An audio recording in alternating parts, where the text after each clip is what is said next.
There's something the way the music unfolds that calls and invites the meeting of a film and the music. So in the one sense, there's yes, it's part of it was an invitation to continue an ongoing project of examining sound and image and how they work together. So that was one possible starting point. There were two other or several other starting points. One was an interest in Shostakovich's music itself. I directed a production of his opera The Nose, which was an early work of his from the 1920s. The 10th Symphony is from the 1950s, so from his later maturity. So Shostakovich as a composer was someone that I was interested in and happy to be working with and continuing that exploration. But then I realized also, in fact, I'd very recently worked on a piece which had a fragment of Shostakovich in, which was a piece made at the Center for the Less Good Idea. The Center for the Less Good Idea is an art center in Johannesburg that I founded together with Bronwyn Lace, who's at the back of the room. And it's a center in which artists are invited to test different propositions, to bring actors, musicians, dancers, choreographers, video makers together and see what is the energy that is generated by them working together. And we worked on a number of many different projects over many years. But there was one recent project which I worked on at the center, which had to do with the technique of projection and live performance. And for this, I'd used a text of Mayakovsky, and also in amongst the piece, fragments of Shostakovich. So that was another thing that was in my head. As I was still on the phone to Numa when I was saying, well, a symphony, how could I imagine that working? And then another part of my brain said, but you just worked with Shostakovich. You just worked with an image to go with some of the music. And the third or the fourth starting point was a project we'd been working on in COVID. So during the first great big lockdown, I was talking over the phone and working over the phone with the costume designer that I'd worked with many production, Greta Goris, who in fact is also in the room with us today, working on other theatre projects here in Vienna at the moment. And we've been talking about a Mayakovsky play in which there was a chorus of heroes or a chorus of anti-heroes, in fact a chorus of working class and a chorus of the bourgeoisie. And we started thinking about these as small puppets. How could one make a chorus of small puppets? So these were in the air. There were things that Greta had made in her house outside Brussels, and there were things that I was thinking about in Johannesburg. And so these were there, and I thought, okay, here's another opportunity to take the idea of these puppets. So what there was in the air were many different possible impulses to continue with the project. But in maybe the 3 or 4 minutes of that first conversation, from starting off thinking, no, this is completely impossible, it kind of all shaped itself, thinking, well, there's Mayakovsky as a text.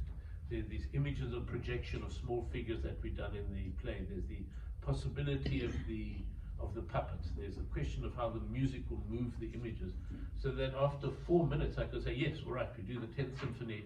I can imagine how we do it. And then there was the process of gathering together the team to make it. The set designer, Sabine Turnison, the costume designer, the videographers, the cameraman, and all the ways of thinking about making the production and making the film. The symphony is, depending how quickly or slowly a conductor chooses to direct it, it ranges between 53 minutes and we thought 55. In fact, some people do it closer to 60. But essentially making a film of about 55 minutes. One of the strategies we have to work out, obviously, is how does one keep the image in sync with the conducting, with the music? Because it's very important that the conductor is not terrorized by the film. That, in other words, they're not watching the film to keep the music in tempo, the conducting in tempo with the film.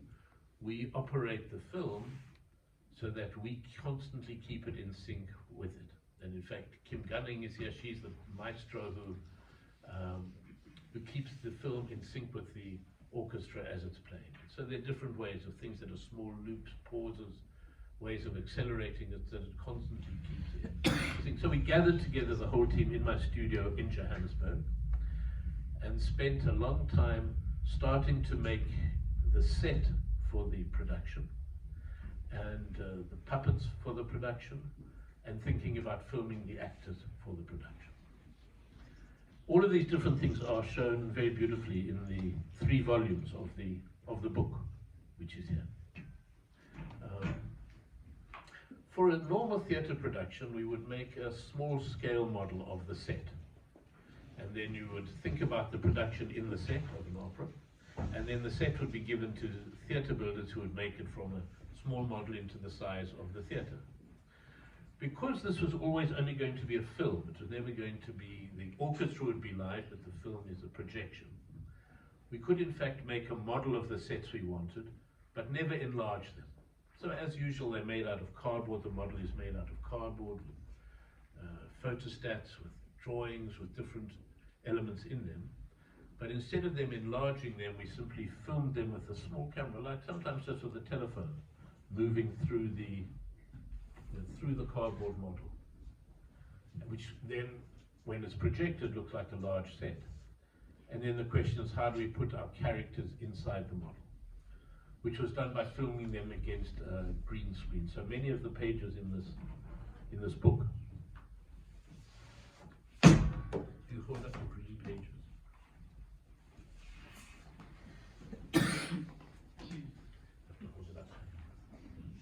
So it was filmed, people were filmed against a green background, as you see there, and then either shrunk or enlarged, as you like, to put them inside the model, and then enlarged again when they're projected outside. There were many costumes which started off as small puppets, which were then enlarged into full-scale costumes for performers in the film. There was a system of cardboard masks that we brought in so that you could see the historic characters by the cardboard masks they were holding in front of their faces. So at the end of, I would say, a year, maybe 15 months of work, we had the 55-minute film, which we performed for the first time in Lucerne, but in which year? 2020?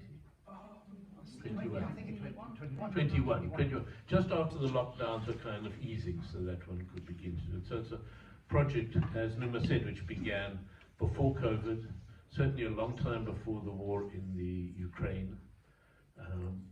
And it's not about that war, obviously, it was made before, but it is very much a film that places as a question the relationship of Shostakovich to the Soviet Empire and the Soviet government, and the questions of was he a state artist, was he a secret dissident, all the arguments that have continued about Shostakovich, and hopefully we leave it at a good ambiguous place.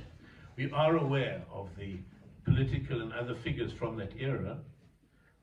If one has to think of the main politicians, Lenin, Stalin, Trotsky, the writer Mayakovsky, one can kind of do a sense of decades, corresponding almost to the 4 movements of the symphony. That Lenin dies in the 1920s of a stroke. In 1930, Vladimir Mayakovsky commits suicide. In 1940, Trotsky is killed by Stalin. In 1953, Stalin dies and the symphony is performed. And of course, what continues beyond them and beyond his death itself is the music of Shostakovich. He dies 20 years after Stalin, but 50 years after that, we're still listening to the symphony, to the other music. So there's a sense of that is the, in a sense, what is the victor of this whole disaster of the Soviet history is the music of Shostakovich. And the question is the gorgeous music, does it come out of those turbulent times? That mixture he had of being so in favor of the revolutionary changes happening, being so terrified by what was happening in the 1930s, somehow managing to maneuver his way to survive post-Stalin, and all of those ambiguities, I hope, are somewhere there in the film. So that was the project of making the film. And then we were extremely fortunate at our first performance in Lucerne. Floria and Gianni, the partner, and their son Camillo came on and said, why don't we do a book of the project?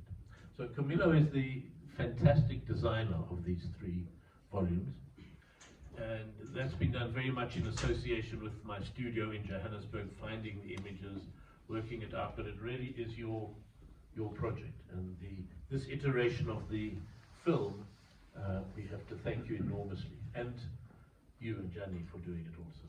But maybe you'll talk a bit about the design and thinking of the book itself, to go through the volumes, and I'll hold them up as you talk. Okay, good.